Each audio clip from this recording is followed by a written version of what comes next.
Every ultimate experience Ireland has to offer is always within reach with a 182 BMW. The ultimate bowl of chowder, seasoned with Atlantic salt air, the ultimate swim spot, even the ultimate scenic shortcut that happily takes way, way longer. Experience the ultimate with a 24-hour test drive from your local BMW retailer, because owning your new BMW is always within reach. Visit bmw182.ie. Welcome to the Empowerment Hour podcast, your digital classroom where individuals across all ages, backgrounds, and career levels tune in to get their weekly dose of inspiration and motivation. It's where passion and purpose intersect. I am your host, Nancy Ruffin, the self-proclaimed Latina Oprah and your very own personal success coach. My goal is to help you discover your purpose and take inspired action so that you create a life where you feel fulfilled and empowered. So if you're ready to start living on purpose, then you're in the right place. Let's get started.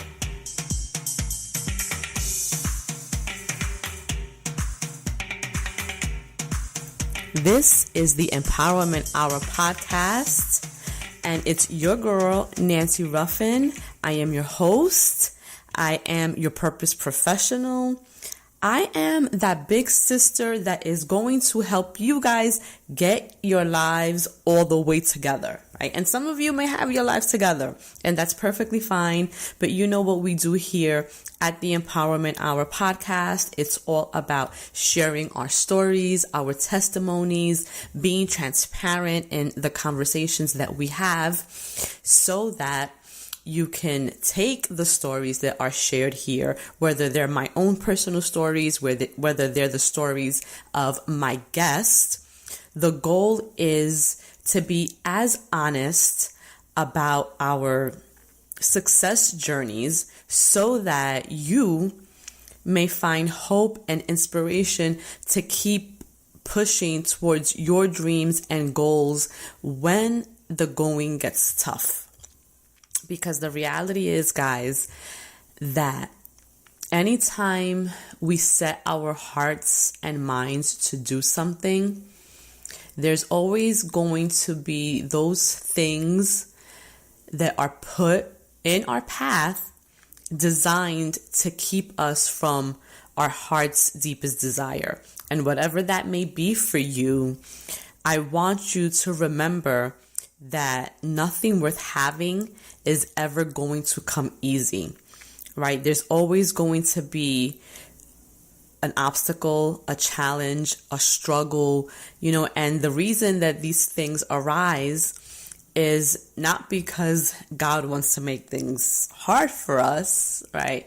But because it's a test of your will and of how bad you really say you want to attain that goal or reach that dream or manifest that desire. Because the reality is that if it was easy to make our dreams come true, we would all be living in bliss and paradise and just happy with our lives. And not saying that we're not happy, right? But it would just, if it was that easy, there would be nothing for us to strive for.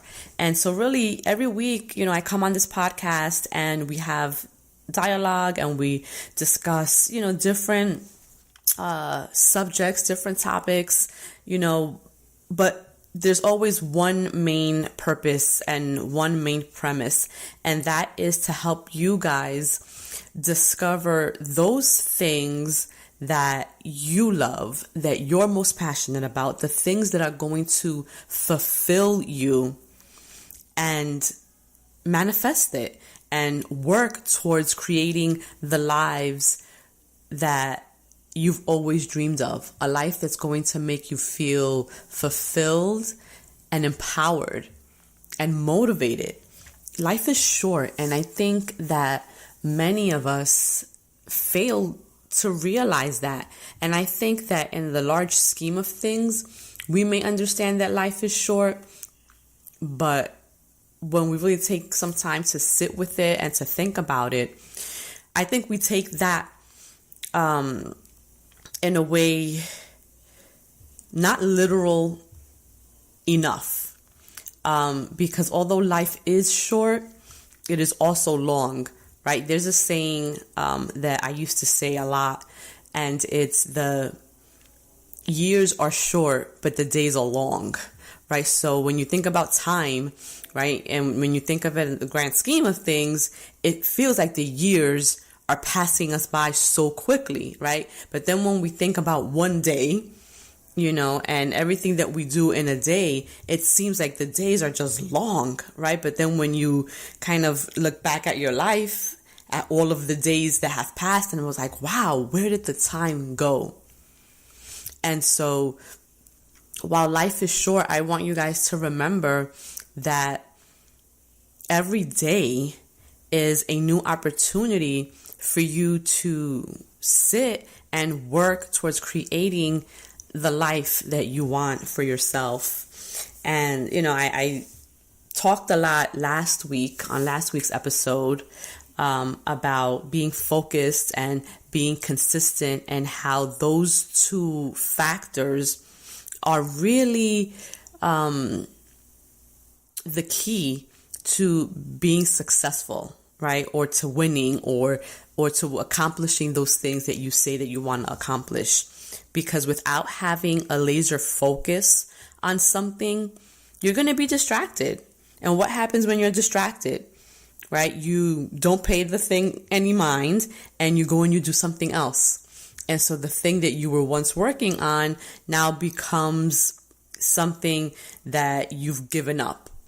And so if you've given it up, then there's no way you're going to take that thing or that action or whatever it was that you were initially putting your energy into creating something great, right? So you have to be focused and you have to be consistent, because you can be focused on one thing, but if you're only working on it, once a week or bi-weekly or monthly, then it's going to take you a really long time to get to where you want to get to, right? So in order for you to really win in whatever it is that you set your mind to, in order for you to really be successful and manifest the things that you say you want to manifest for yourself in your life, you have to be focused and consistent.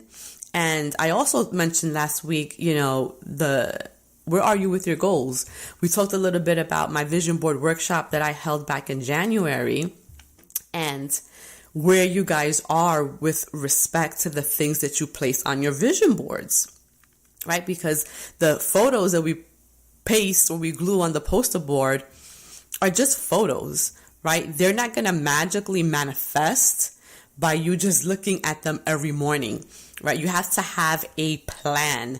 You have to wake up every single day and work towards those goals, right? There should be steps that you're taking to get you moving so that you reach your goals by the end of the year. And I also said, if you have goals that you set back in January that you haven't looked at since January, then it may be time for you to reassess those goals and really ask yourself and be true, right? Be honest with yourself about these goals. Are these goals things that you really want for yourself? Or are you putting these goals down because it's something that someone else may want for you? I know that for many of us,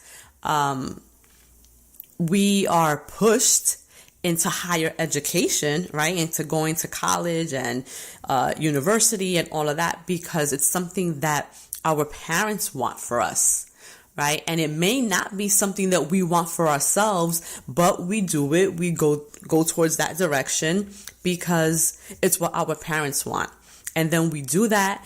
And if you're like me, you dig yourself into a huge hole of debt, right? Because unfortunately, I didn't qualify for financial aid. And while my parents by no means are well off, they were low middle class working individuals. When I attended college, their income was still too high for me to qualify for any financial aid. So if I wanted to go to school, if I wanted to get, a higher degree, it forced me to take out student loans, which I'm still paying for, 15 years later. And I'm going to be paying for them. I think the last time I looked at my statement, I will be paid off my loans, I think it's the year 2034. And just to put that into perspective, I will have had paid off my house before I pay off my student loans. And I am all about education, right? And I did want to go to college for myself, but there are many of you out there who maybe don't enjoy school, right? You didn't like school, you struggled with school. And once you got out of high school, you had different plans, but maybe your parents wanted you to go to school. And so you forced yourself into a goal that was not really aligned with what you wanted. And so the same, holds true now, right? You may have goals that may be goals that your spouse wants for you. Maybe it's goals, that you're tying back to your children. Maybe it's goals that you have convinced yourself you need to accomplish so that you can get to a certain position in your career. Whatever it is, you have to be honest with yourself. And if you have not worked on those goals within the last 6 months, then it might be time for you to kind of maybe nix those goals and really identify things that you are passionate about, things that you really do and will work towards accomplishing. Because without having passion behind your goals, it's hard for you to stay focused and it's hard for you to stay consistent. And I wanted to share this with you because ironically, even though we are halfway through the year, within a matter of 2 days this past week, I had 2 separate individuals who attended my vision board workshop reach out to me and send me messages about how some of the things that they put on their vision board have already started to manifest. And the thing is that when our goals start manifesting, as they start coming to fruition, we don't realize it in the moment that it's happening. And I just want to correct myself. There was actually 3 people that reached out to me because someone actually today was telling me about how they've also done a lot of the things that they put on their vision board, and she hadn't realized it herself until her husband pointed it out to her. And so, for me, this is one of the reasons that I do my vision board workshops, because I believe in the power of visualization to manifest your dreams. And as I mentioned, it's not just about putting the pictures on the poster board, but it's really about coming into that workshop with, clear goals, and then us working together to create an action plan, for how you're going to accomplish that. Because a goal without a plan is just a wish. So if you have no idea how you're going to accomplish that goal, you're never going to take action. You're never going to take the first step. And so for me, when I have my workshops, there's a lot of vision board workshops that happen at the beginning of the year, throughout the year. And a lot of what I see promote their workshops as,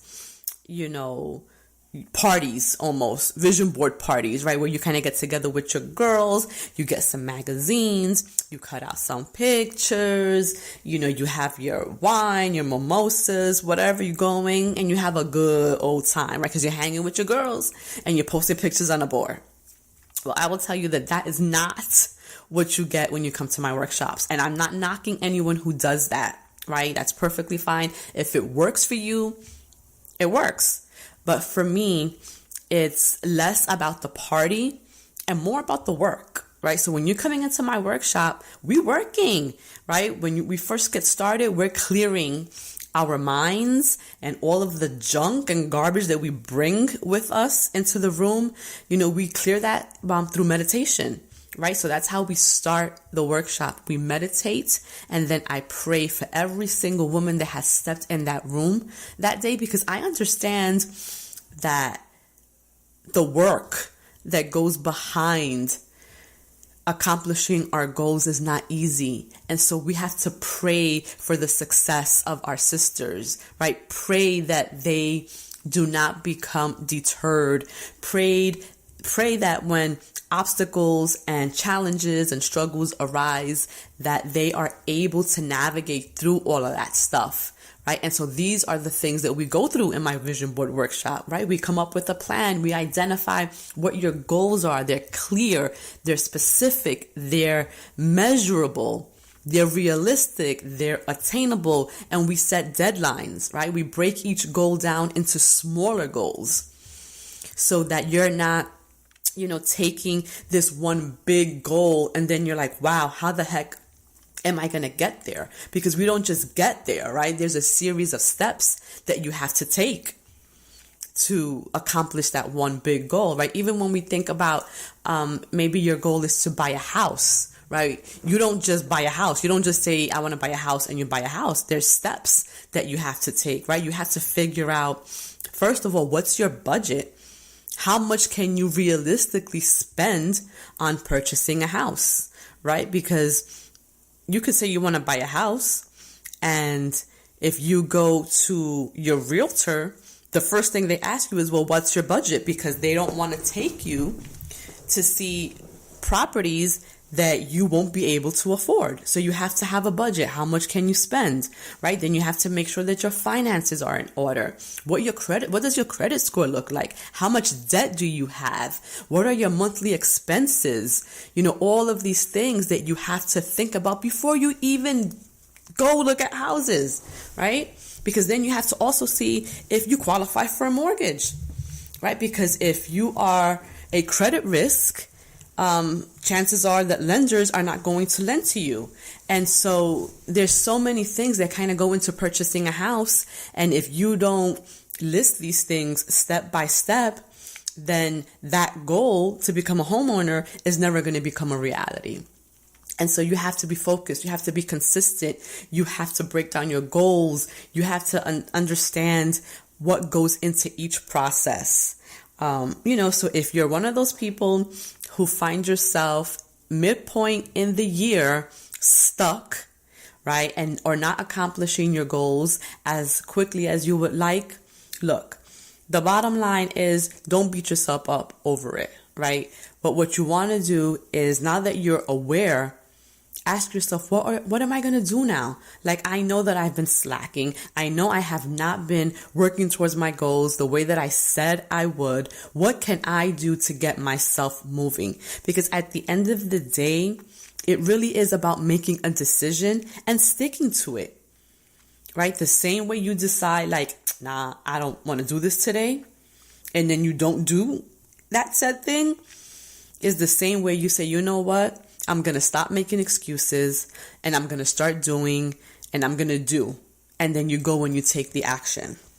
But anyway, yes. So I just wanted to share that with you all, because I can speak about my own experiences with goal setting and with manifesting and with vision boards. But that's just, I'm only one person, right? And it's only one testimony. It's so important to be able to hear others and how these tools work for them, and if you're following me on social media, then you know that I posted the messages that I received from these individuals, because I feel that it's important to share, right? The only way that we really get inspired is by hearing how other people do it, how they push past their own doubts, their own fears, their own struggles. How do they overcome that? So many of us, especially on social media, because it's so easy to get caught up in the prettiness of things, right? We want everything to look perfect. We want people to look at us, and be like, wow, she got her stuff together. Look at her. She's amazing. She's an entrepreneur. She's, working under her own terms, doing her own thing. She doesn't have to answer to anyone. And they show you guys all of the beauty, right? But they never show you the struggle. They don't tell you about the times that they're struggling to pay their rent, or the times that their refrigerator is empty because they don't have money to buy food, or maybe this year they couldn't pay, their light bill because they had to pay their car note or their insurance or something, right? So don't let social media fool you, okay? Because a lot of these people talk a good game, but they're not walking it like they're talking it. So it's important to pay attention to those who really let you in behind the scenes and really show you what they're doing and how they're doing it and how they're overcoming their struggles, right? And how they're paying their bills. And not that they have to get into specifics, but the same way they show you all of the good stuff, they have to at least be willing to talk about the not so good times. Because if they're not, and in my opinion, they're not being real with you, okay? Because no journey to success is a straight path. None. There's always twists and turns and roadblocks and things that are going to stop us in our tracks. So don't be fooled. Don't allow these quote unquote business coaches, to encourage you to quit your jobs and go into business, for yourself. Because yes, while there is certain, independence that comes with that, there's a whole level of stress that also comes with that when you yourself are the only factor in generating that income. Okay, and not saying that it's not worth it to take a risk on yourself, but you have to be smart, right? And if that's something that you want to do, if you want to be, become an entrepreneur and you want to go into business for yourself, at least have 1 year of savings that can kind of get you through the year. Whereas if you find yourself stuck as an entrepreneur and not generating any income, you're not going to find yourself homeless. You're not going to find yourself starving. You have to plan, right? Because if you fail to plan, then you have to plan to fail. And so I guess, enough of that. I just wanted to shed some insight because I think it's really easy to get caught up in the hype on social media. And I see way too many people, talking about the glory and they're not talking about the grit. And I think that it's really unfair to the people who follow them and who support them. And, I'm always about keeping it real and making you guys or helping you guys see things from a different perspective. And actually, tonight's episode, I want to shift a little bit because I've been thinking a lot lately about my own purpose and how it's slowly shifting or changing, or I don't know if it's growing or expanding. But for quite some time now, I have been feeling this urge, I don't know, for lack of a better word, or duty or responsibility to just really share God's message with my followers, with my tribe, with those of you who support me. And I think that I've been very transparent in the things that I share about my life, about my journey and my story. And I always have spoken very candidly about my belief in God. And, God has been the orchestrator of my life. And everything that I have right at this moment is a direct manifestation of God's blessings and glory and favor and grace in my life. But the reason I say this is that, I don't know, I'm not a preacher, by no means, but I feel a calling in my heart to minister, if that's the appropriate word, in some way. And I feel that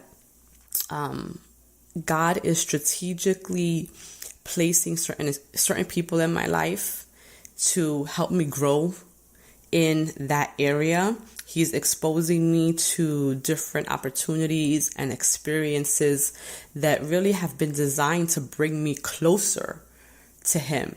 And I don't know how to explain it. It's unexplainable. It's just something that I feel inside.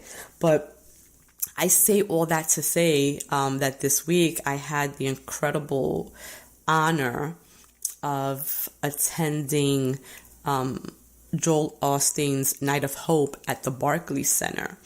And I don't know how many of you out there are familiar with Joel Osteen, but he is a minister based in Texas. He is the pastor at Lakewood Church. It's a huge church that's housed in the Old Compact Center in Houston.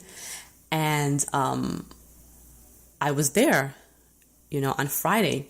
Not only was I there, but I was on the floor, 4 rows away from the stage, and I was just in awe and sitting there and hearing him preach. And he had so many, messages that he shared that night, and I feel like my life is coming full circle, and this is something that I say all of the time, specifically as it relates to relationships.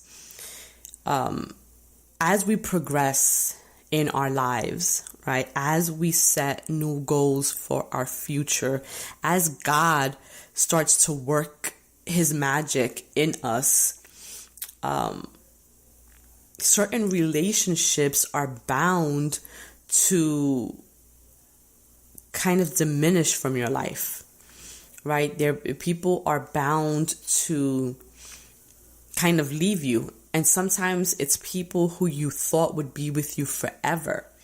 And the older that I get and the more aligned I get with my purpose and understanding how everything that's happening to me is working in my favor, it's easier for me to let those relationships go, right? I can let them go and wish them well and pray for them and wish them blessings, because I realize now that they were just a chapter in my life, right? And not everyone is supposed to make it to the end of the book with you, right? Some people are just there for certain chapters in your life to help you get through or get past that phase in your life. And so you thank them for that blessing, right? Because had it not been for them, you probably wouldn't have been able to get to the end of the chapter. And so one of the things that Joel said that day is that you have to stop hanging out with people who are not elevating you to your highest purpose, right? You have to attach yourself and surround yourself with people who are going to lift you higher, who are going to push you higher, who are going to elevate you, right? Not attach yourself to people who are going to bring you down to their level. And sometimes disassociating yourselves from those people are hard. And what he said was, you don't have to make a big announcement, right? You don't have to tell them, you know what, I ain't feeling this relationship anymore. But what you do is that you stop hanging out with them less and less, right? You make yourself busy doing other things. And little by little, it'll just automatically kind of dissolve in that way. And so what Joel said was that sometimes what you have to do is you have to let go of the wrong people so that you can make room for the right people to come into your life. And, I feel like that is what has been happening in my life lately, the past few years. There have been, certain relationships, and this stems back even, up to 10 years ago, people that I was close with back then who I'm no longer close with, because I had to make space for these other individuals that have been crucial to my journey and helping me realize what my life's purpose is. And specifically now, because I'm feeling this calling towards God, that I am being surrounded by more God-centered individuals. When I think about, one of my good friends, who is very God-centered, we our relationship kind of developed that way. And she is someone who's very popular, on social media. She is a Latina influencer, and but she loves Jesus, and so a lot of our conversations, are centered on that.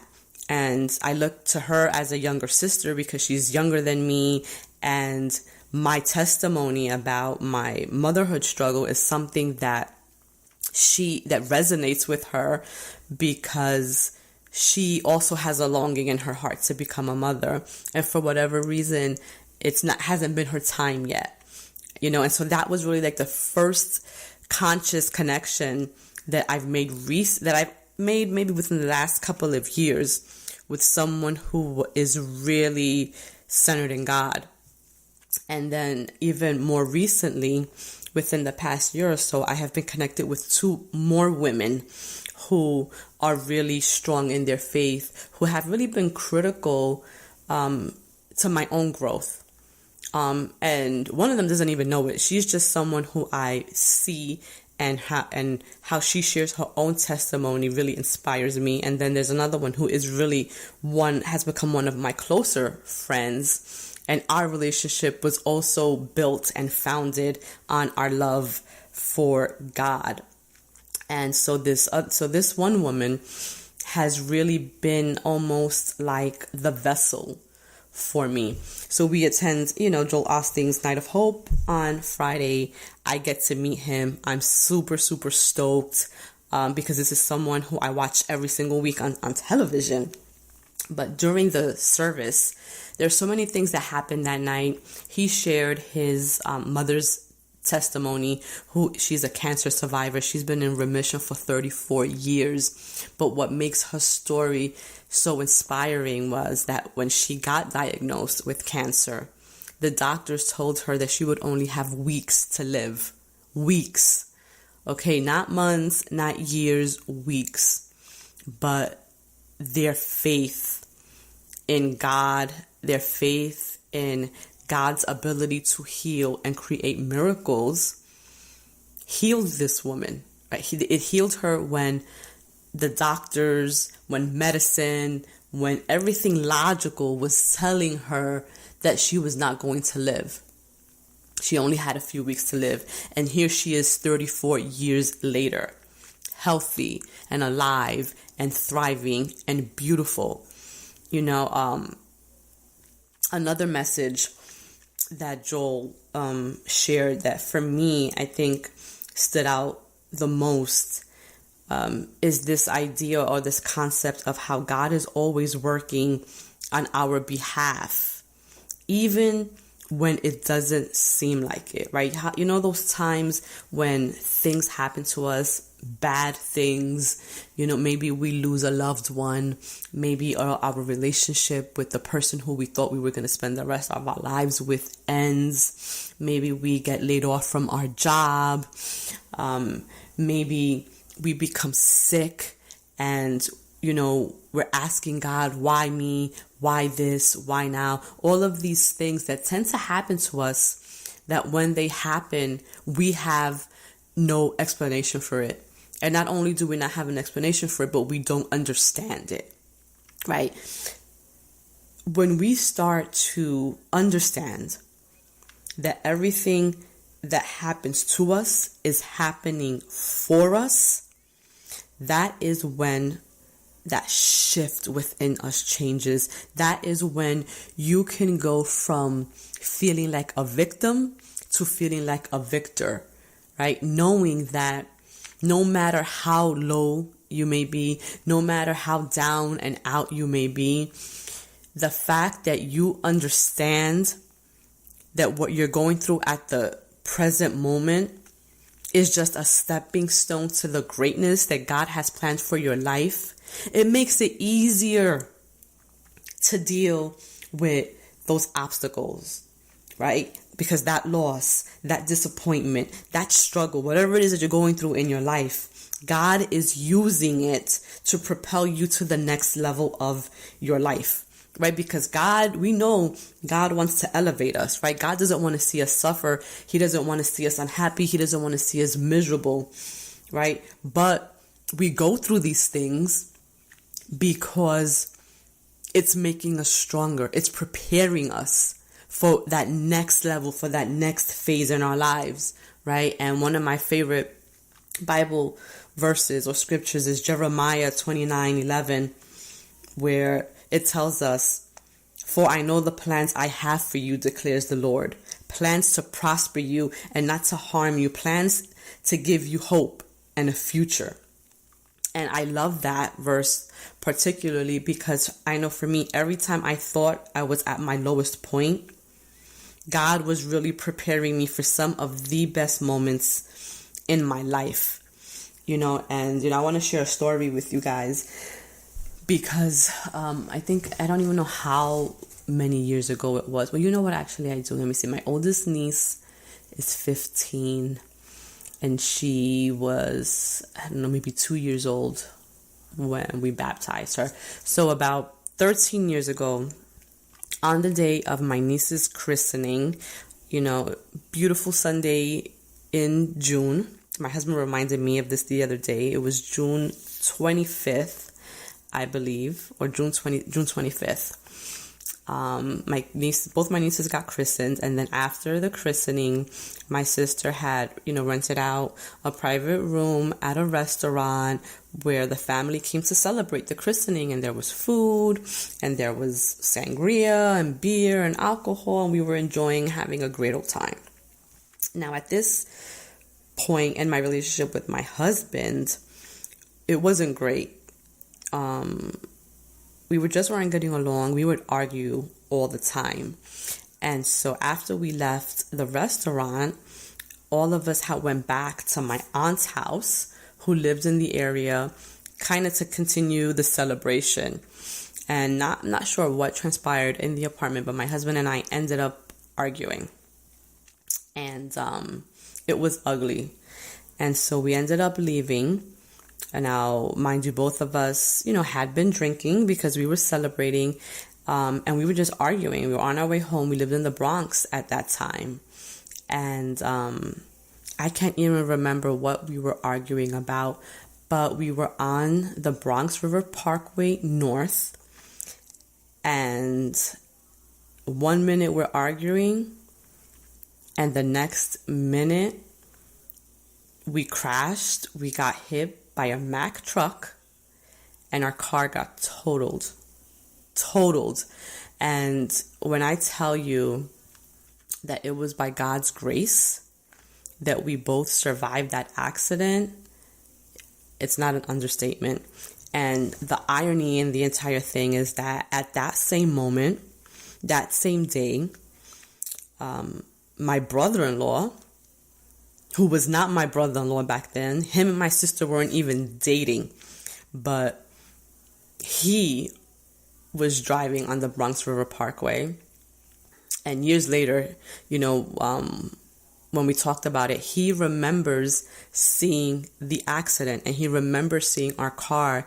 And when he drove past us, he said that he internally said a prayer for the people that were in that car, because the way our car looked, it looked like it was impossible for whoever was in there to have survived that accident.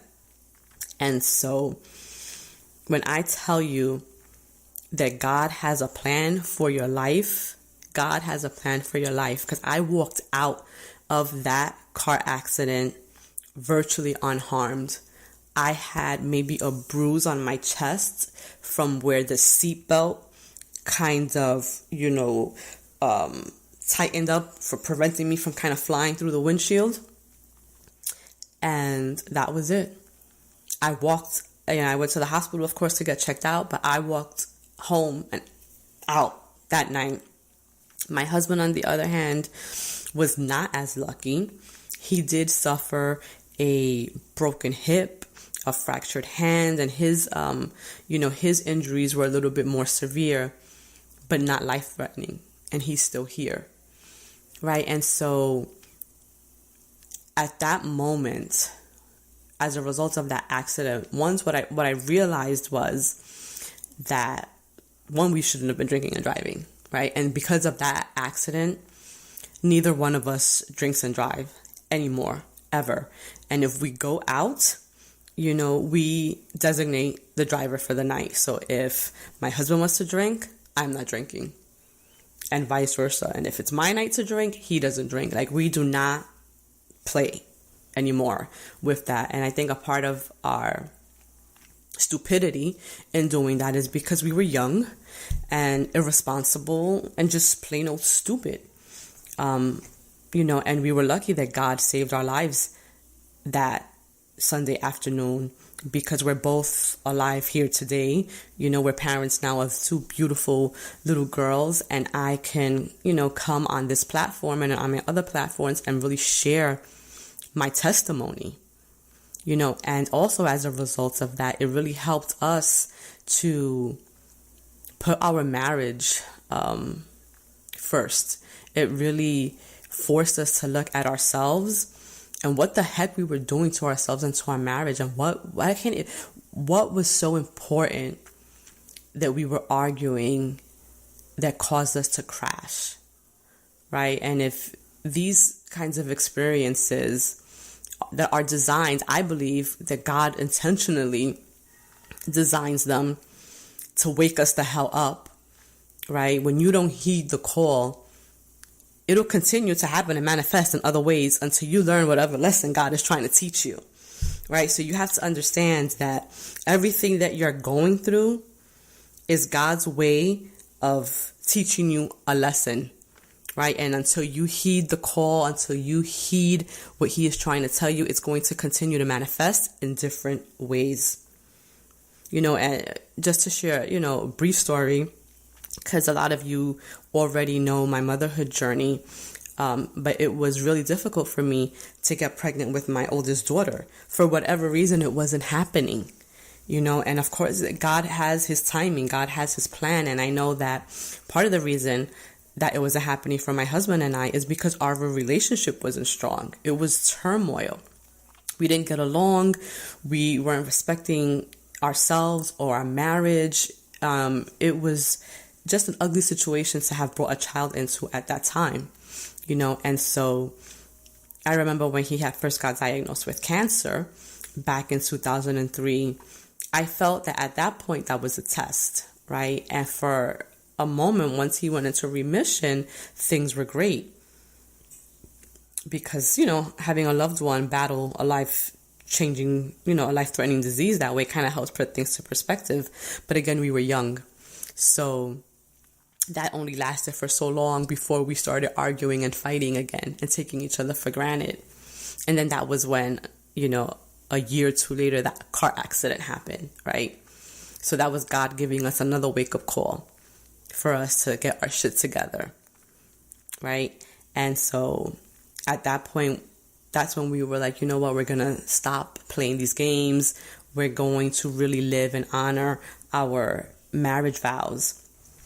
But fast forward to when we really were focused on trying to get pregnant, it wasn't happening. And it wasn't happening because I realized I had a lot of healing to do within myself. I struggled with a lot of childhood issues. I had resentment towards my mom and towards my dad. And there were a lot of things, pent up feelings that I had not released, and things that were just kind of just poisoning me on the inside, that had I not healed that, I would have passed on to my children. And so the healing was very necessary in order for me to kind of prepare myself spiritually and physically and emotionally to become a mother. And so I spent a whole year working on my healing. And it was during that year that I finally became pregnant for the first time. And unfortunately, despite, how happy my husband and I were to get pregnant, that first pregnancy resulted in a miscarriage. And, I cursed God for a moment, because I was like, how dare you? How dare you give me the one thing that I've wanted most in my life and then literally rip it from my arms? And I was so angry, and I was so hurt and just so incredibly miserable. But then I had to make a choice. I could either sit and wallow in that depression and that anger and that misery, or I could let that go and try again, right? And so we did. And then 5 months later, I got pregnant with my oldest. And so in hindsight, what I realized was that I struggled with patience. I struggled with trusting God's plan for my life. And so that was what that situation really taught me. It taught me to be patient. It taught me to trust God. It taught me to really let go my own selfish need and desire to control the outcome and just relinquish everything and give it to the Lord, for He will make things happen and manifest at the perfect time. And that's what has been happening. And since then, I have been on this journey in getting closer to God. And so I share a lot of my life and a lot of my testimony, and I talk about God's grace and His miracles because He has worked them in my life. And I know there may be someone out there listening to me who thinks I'm just full of crap and I'm just speaking baloney, and you may not be a believer right now, but I am the living proof, and there's so many others like me. You just have to be open. And you just have to be willing, because God is there. He's waiting for you to reach out to Him. And that is what I realized. There were so many times when I was trying to control situations, thinking that I can make things happen, not realizing that I'm never in control. It's never me. It's always God. And every single time that I thought I was broken, every single time I was at my lowest, every single time I felt lost, God was just setting me up to give me everything that I have ever wanted. And I will tell you that right now, at this moment, I am happy, I am fulfilled, I am grateful, I would have never imagined that my life would be the way that it is right now. And I owe all the glory to God. And it's just something that I want you all to start thinking about. Think about even all of those times that you've been at your lowest, and what or who has helped you get through that, right?